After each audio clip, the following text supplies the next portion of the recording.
Welcome to today's special episode of What's on the Headlines with your girl, Lilian Kashi.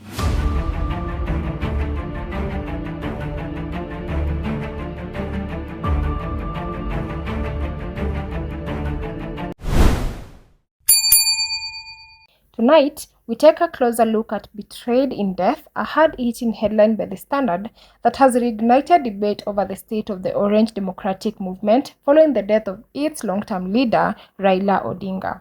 As the party marked what could have been Raila's 81st birthday with emotional tributes, The Standard posed the haunting question: is the legacy of Kenya's most enduring opposition figures being undermined by the very party he built? The article lists the lead on deepening internal rivalries within ODM, exposing power struggles, suspected defections, and a growing leadership vacuum just months before the 2027 election cycle gathers pace. Beneath the birthday messages and nostalgic videos lies a party at war with itself, one increasingly divided by ambitions, alliances, and unresolved questions of succession.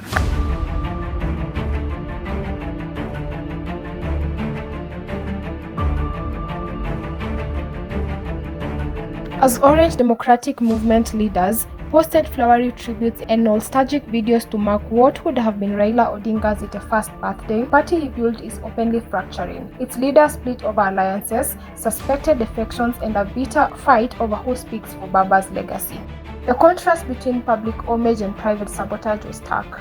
Across the country, party faithful and national leaders joined family members in paying tribute to the late statesman. But behind the scenes, long-simmering rivalries have erupted into an urgent scramble for influence in the run-up to the 2027 elections.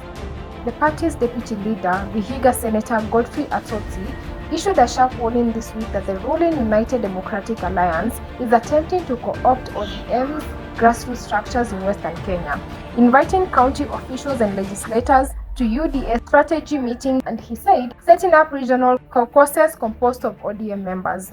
Atotsi described the moves as a hostile takeover that threatens ODM's independence and violates party rules. Those allegations have intensified suspicion and finger-pointing inside ODM, especially in counties where the party once enjoyed an unassailable dominance. Party sources say UDA outreach, whether genuine, alliance-building, or opportunistic poaching, has deepened fault lines between leaders who favor staying in the broad-based government arrangement and those insisting ODM are standalone. Of inclusion, tolerance, democracy, and unity. 2. We are deeply concerned with the emerging and escalating national rhetoric. At the center of the latest storm is Nairobi Senator and ODM Secretary General Edwin Sifuna. A petition seeking his removal was filed in early January, alleging misconduct and insubordination. The petition was later withdrawn after a flurry of talks that ended with top party figures, including party leader Oburu Oginga, meeting Sifuna to discuss unity. Despite the retreat from immediate confrontation, the episode exposed bitter divisions over strategy and loyalty. Oburu Oginga, now asserting himself as the party leader in the post-Raila era, has publicly insisted ODM will decide its 2027 course by media and said that if the party opts to run alone, the constitution makes the party leader the flag bearer. His statements have been read by some as both a bid to stabilize the party and an implicit assertion of his own presidential ambitions. With the general elections roughly 15 months away and a formal campaigning season already underway in parts of the country, ODM has not released a definitive running candidate or a united roadmap, and the absence of a clear collective strategy is feeding the crisis. Observers say that without a single, credible voice to unify competing camps, the party risks losing both its organizational coherence and grassroots discipline. Political analysts warn that the absence of a settled plan is creating incentives for ambitious officials to seek protection from other power centers, the very pattern Atotsi accused UDA of exploiting in the West. The result is a classic feedback loop. Uncertainty fuels defections depend uncertainty. For many ODM supporters, the spectacle of leaders publicly mourning Raila while privately maneuvering for personal advantage feels like a betrayal.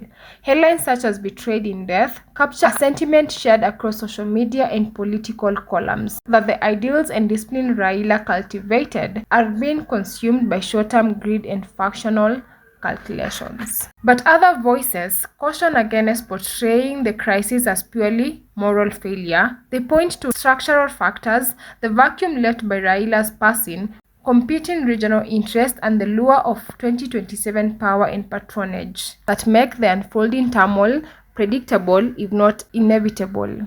To this analyst, the question is less whether leaders are betraying Raila and more whether ODM's institutions are strong enough to survive leadership change. ODM's current implosion is not only an intra-party crisis, it reshapes Kenya's national political landscape.